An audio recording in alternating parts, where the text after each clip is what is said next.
Masalah iman biji sawi. Saya sudah pernah lihat biji sawi itu seperti apa, dan pohonnya juga seperti apa. Apa sih meaningnya? What's the meaning? Yaitu sebenarnya murid-murid tidak punya iman, maka diironikan atau mungkin sindiran halus. Kalian miliki iman kecil aja cukup kok. Fokusnya bukan soal gunung, problemnya pada murid, yaitu there is no faith. Maka Tuhan Yesus menyinggung begini, kalian punya iman sedikit aja sudah cukup. Kenapa kalau tidak percaya? Bahkan saya katakan, murid-murid Tuhan Yesus baru percaya setelah Tuhan Yesus bangkit. Sebelum Tuhan Yesus bangkit, mereka belum memiliki iman. Maka jangan meletakkan konsep kita pada sebelum mereka beriman.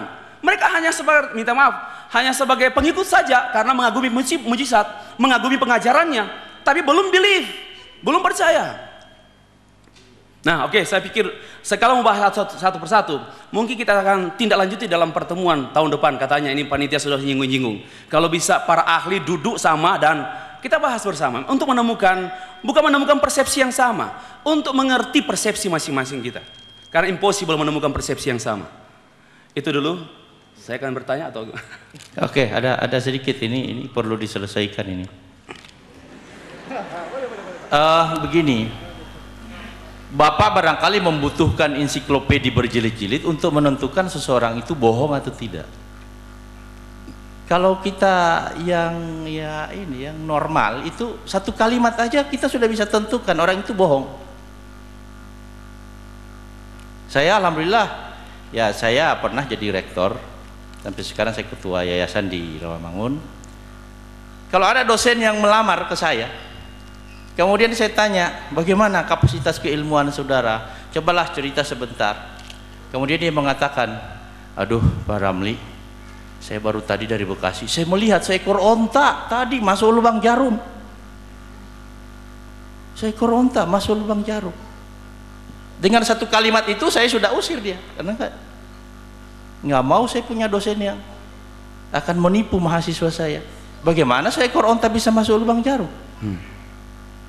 Kata Yesus saja orang kaya susah masuk surga, sama dengan seekor onta bisa masuk lubang jarum, baru orang kaya bisa masuk surga.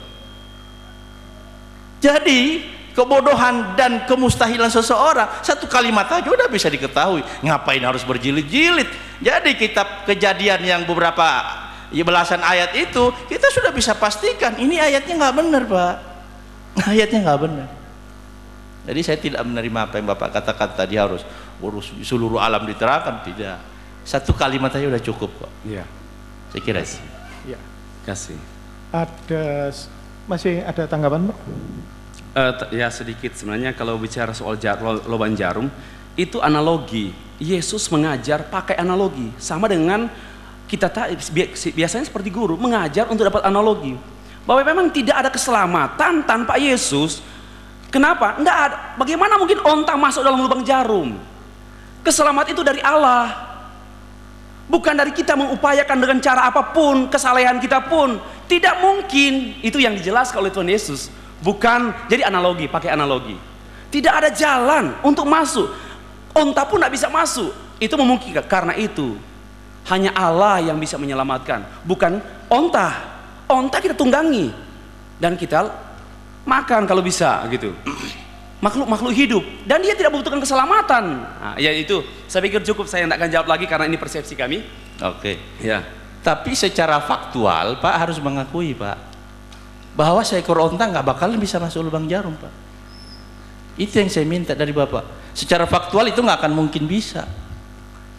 Bahwa yang namanya matahari belum diciptakan, kemudian sudah terjadi siang malam, tumbuh-tumbuhan sudah pada tumbuh, itu sama dengan seekor onta masuk lubang jarum, Pak. Mustahil itu. Itu aja yang perlu Bapak akui. Habis itu udah finish itu. Toleran ya? Iya. Saudara sekalian, tadi sudah saya sampaikan bahwa diskusi kita, dialog kita akan diakhiri pukul 14.30 ya. Waktunya tinggal 10 menit. Tentu tidak puas ya, tentu.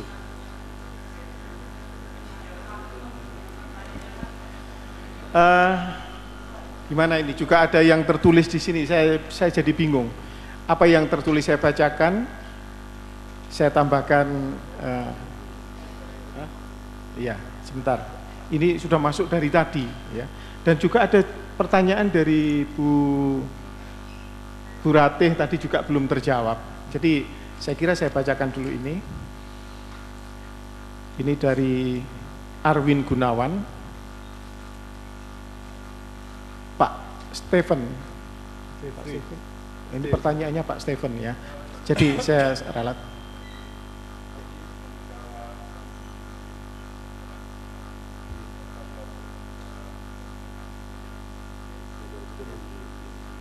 Tadi bukan tanya itu Pak, ya? Sudah kan? Sudah, dua pertanyaan. Kami belum yang kedua, seharusnya saya yang bertanya yang kedua. Karena Pak, Ya. Oh, tadi belum memanfaatkan waktu yang saya sediakan. bertanya, Oh iya. saya menanggapi. Oke. Saya beri kesempatan saja supaya adil. Saya sekali sudah singgung sedikit. Saya tidak meragukan Islam. Tapi saya ingin mempertanyakan, sebagaimana cogito ergo sum, I doubt so I think so I am. Saya ingin meragukan sedikit dulu tentang keislaman Pak Sujana. Saya tidak meragukan keislaman, tetapi dengan menggunakan parameter untuk menentukan ketuhanan atau kebenaran, menggunakan itu absolute, unique, and distinct.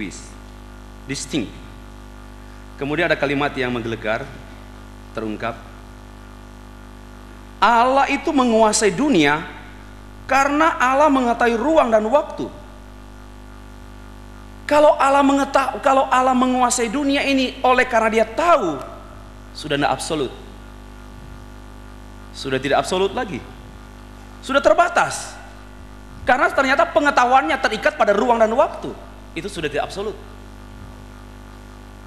Saya, Pak Sujana, suka menekankan berpikir logis. Saya coba menanyakan hal ini.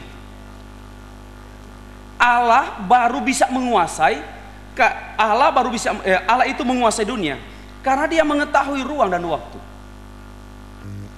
Berarti dia bukan Allah, sudah tidak absolut lagi.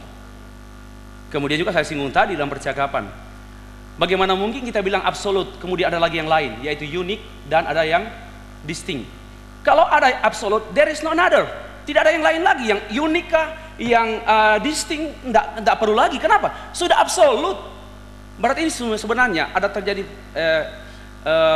kontradiksi berpikir, bukan pada agamanya, tapi pada pemikiran. Nah, saya mungkin membutuhkan penjelasan yang lebih lanjut, tapi sebelum lebih lanjut lagi, saya ingin mengenai Tritunggal apa semua saya tunggu-tunggu pertanyaan, tapi kalau toh saya juga kepengen dapat Eropa menuju Islam.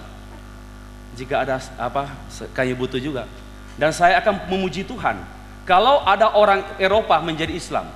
Puji Tuhan, saya senang sekali. Karena mereka bukan Kristen. Ya, itu saja. Silakan Pak. Ya. Silakan Pak Eki. Memang meyakinkan itu berat, ya. Tapi saya senang Pak Roland udah toleran. Tinggal Pak Stervi. Jadi begini. Supaya tidak ada kesalahan persepsi, ya, saya menegaskan bahwa kata absolut sesungguhnya cukup, tapi perlu ada distinct dan unik itu sebagai penegasan. Saya mengungkapkan itu tadi sebagai penegasan, sebagai konsekuensi logis untuk lebih mendetailkan satu sosok yang disebut dengan absolut gitu loh. Supaya daya berpikir kita lebih kepada pemahaman si absolut itu sendiri. Sesungguhnya bagi Anda yang saya senang Anda cerdas, Tervi, absolut saja memang sudah cukup, betul itu. Saya nggak perlu berretorika, itu betul.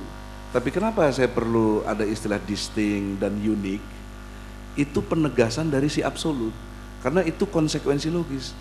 Kalau dia absolut, totalitas, tak terbatas, tak tertandingi, tak terkalahkan, maka dia menjadi distinct gitu loh.